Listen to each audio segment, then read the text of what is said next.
psiholoģiski smaga tā izrāda. Aktieri ļoti labi, aktieri man ļoti patika, ļoti labi izspēlēja, katram savs raksturs bija. Saprast varēja, par ko iet runa, nu, reāli smaga, jā.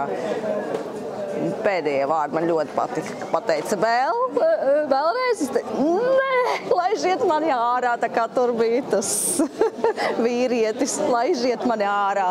Nu, tad man tā bija, nu, jā, bet aktieri labi spēlē, aktieri man ļoti patika, jā. Tur uzreiz jau jūtams ir režisora rokraksts, tas uzreiz ir jūtams, ja. Tātad ļoti, protams, piestrādāts teksts, zin, kur iet, zin, ko stumt, ko, ja? Nav tā, ka mēs apmaudamies uz skatuves un pēkšņi nezinām, ko darīt, ja? Tas ļoti sarežģīta tēma izvēlēta. Man šķiet, ka ļoti tāda sensitīva, jo neviens par to, man liekas, dzīves laikā nepadomā, kas būs pēc tam, kad mēs vairs nebūsim dzīvi. Līdz ar to bija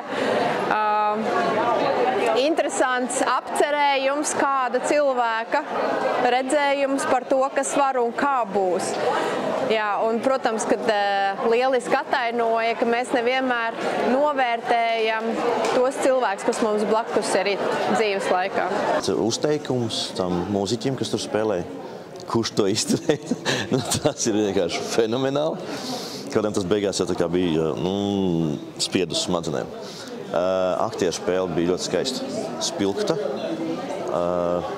Visi trīs aktieri ļoti spilgti kā personības.